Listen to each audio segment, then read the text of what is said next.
Hi, this is Nadine Benjamin of Everybody Can TV, and today I'm joined by my manager, Rita Grudzien, who's going to talk about opera.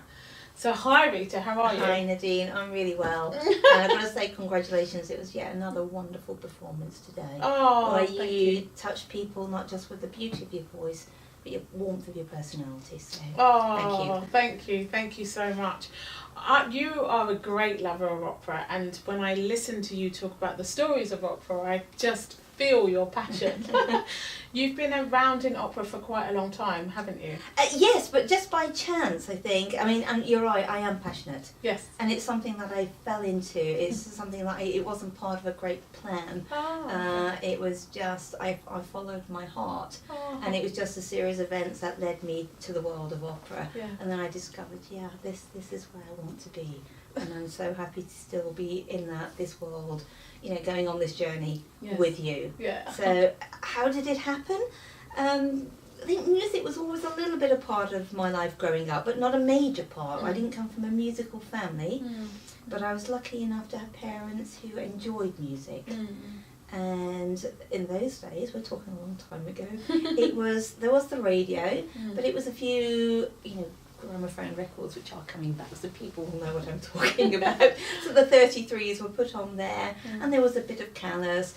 But my father's Polish, and he's got very, obviously the Slavic roots. It was the Russian Red Army.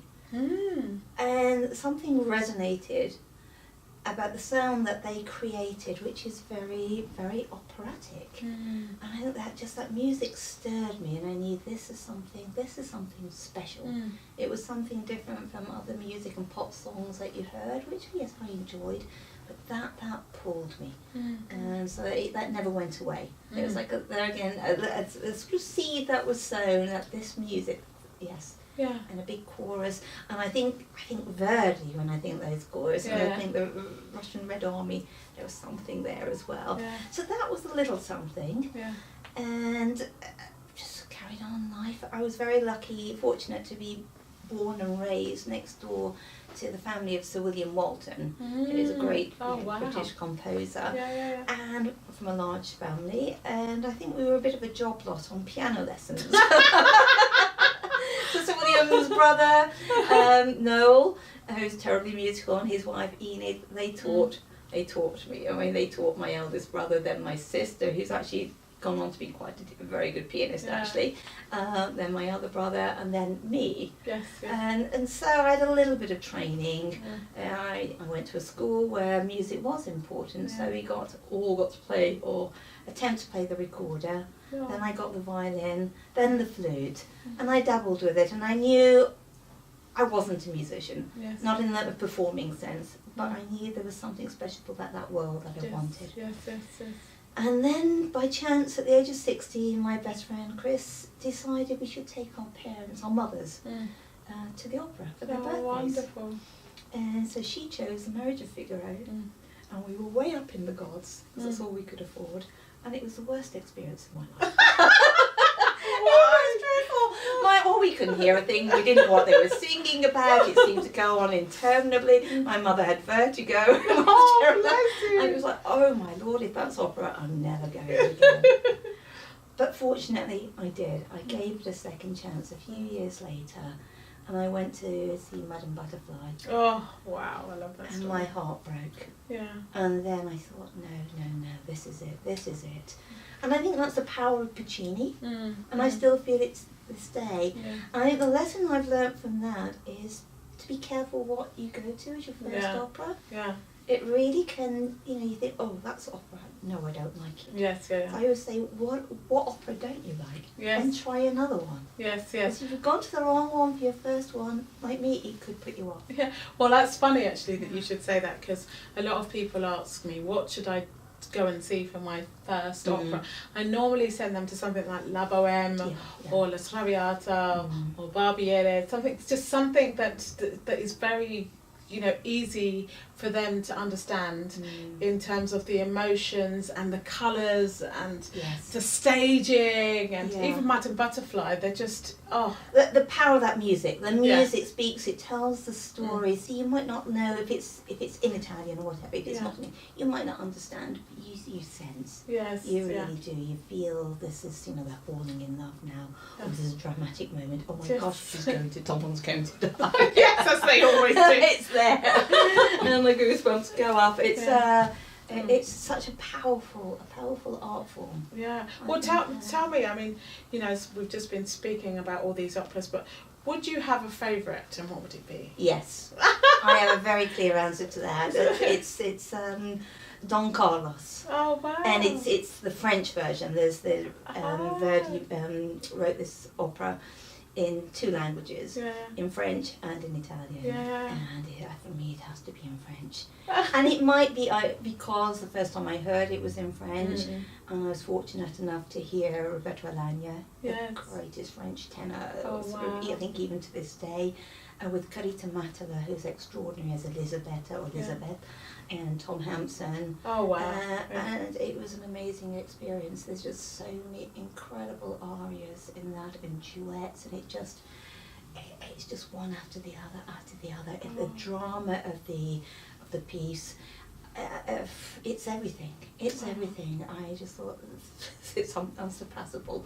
And it's one of the most magical moments. I mean, Rita Matala singing her final aria. Yeah. It lives with me to this day. And there's opera's great, but there's a handful of moments where it just takes you to another realm. That's so funny, because I've just been interviewing Kamal Khan, and he also says that that's his favourite opera. Oh, really? Okay, yes. So I'm not going to get you to explain the story. No, leave Kamal. Kamal does that. We're not going to get you to explain but that. Just go and hear. Oh, gosh, tremendous. So obviously we on Everybody Can TV, we always ask someone, is there a situation where they moved from their I can't to their I can? And do you have a moment, and does it have anything to do with opera? I think that's always an evolution, isn't it, from the I can't to the I can. Yes. It's. I think hopefully we're all striving to get to the I can, and that I have. I've done. Did opera help? Yes, because suddenly I found myself in this world which I never imagined where I would be. I just saw a job advert I was at the Royal Opera House for 15 years. It was a dream. Maybe one day I'll work there, but you don't see how you can do it. Yeah. And then there was a job. Let's go for it. Yeah. I got it. And oh, wow. There I was. Yeah. And then once you're in there, this world opens, and then you realise actually you are doing it.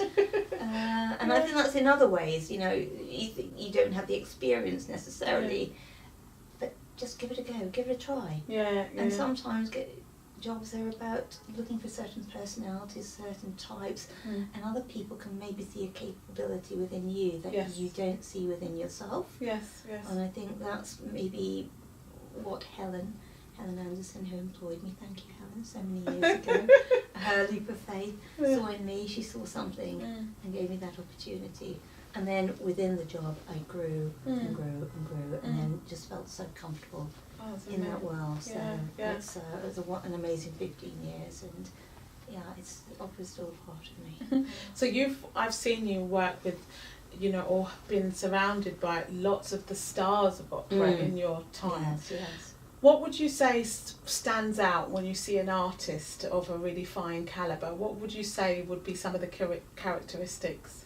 The greats? I wouldn't quite say their humility, but it's their a slight insecurity. Yeah. Actually, there's a vulnerability. I think that's it, what most of them have. Their incredible dedication and hard work. Yeah. And there's an anxiety before they go on stage, most of them. They are human at the end of the day, and there's so much focus on them. And the greats, they're expected always to be great, and that must be hard to live with. But I think they're incredibly brave. They get on there and do it, and they, for the main part, incredibly generous. With their colleagues, with the audience.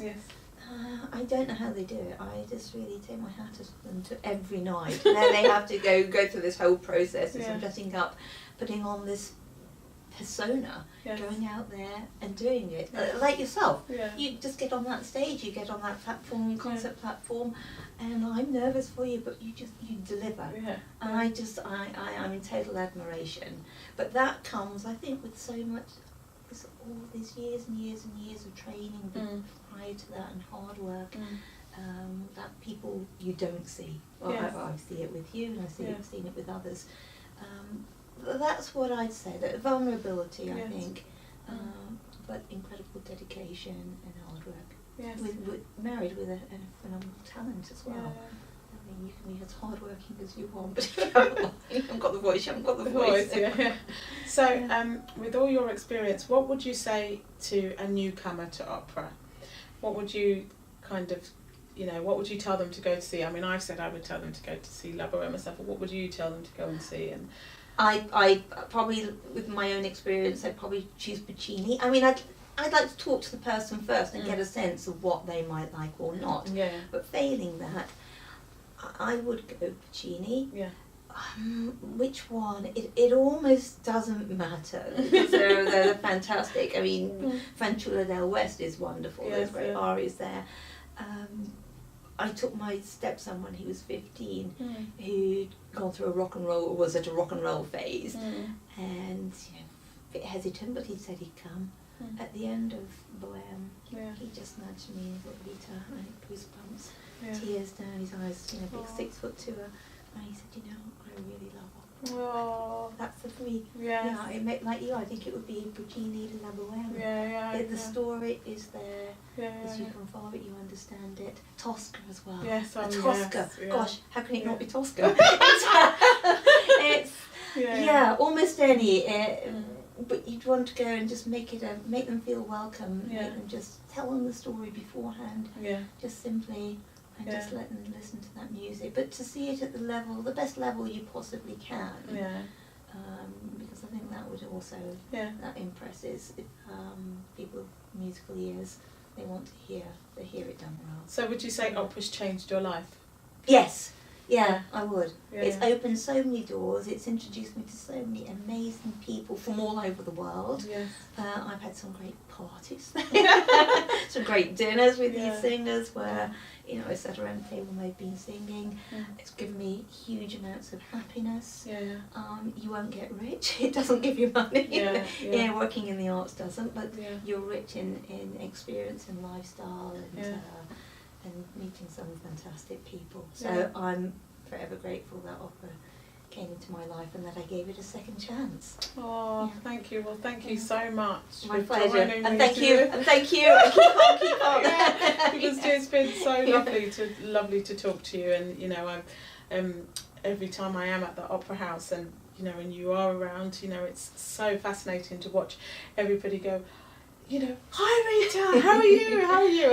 And that's just a mark of the person that you are. Well, also I think it's a mark of that the Opera House was like a big family, a big team. Everybody had to pull together and work together, and my job was I had to run around and bounce from one department to another, one person to another. So I was lucky in getting to know a lot of people. Yes. But it's not just about what goes on stage, it's about what goes on behind the stage. And I think everybody's pivotal. Yes, there's those, say, brave people and talented people that are at the front of it. Yes. But there's so many people from the guys at stage door who welcome you to begin with. Absolutely. The crew, the orchestra, the chorus members, admin on so many levels, people who've got to market it and get people in there. Yes, I mean, across the board, costume makers, people who look after the shoes. There's myriads of people, and everybody has to be part of this glorious whole. Yeah, and it is about teamwork. I've just been wanting to talk about teamwork today, and I just couldn't find all the words that I needed because in opera there was so many people. Yes, there really are. The team is massive. It is. To have one you know, or 10 people on a stage But before. and when you think of all the things that could possibly go wrong, yeah. it's actually quite miraculous. Yeah. It generally always goes right. Exactly. I mean, those fabulous stories that you hear when it doesn't go right. Yeah, There's a few and far between, but no, it's live theatre, and it's thrilling. Yeah. It really is, yeah. Well, you've had it from Rita. Yeah. Get yourself along to an opera. La Boheme, Judy. And then Don Carlos. Well, thank you for joining me, and I look pleasure. forward to seeing you again soon. Absolutely, pleasure, Nadine. Thank you. Bye-bye. Bye.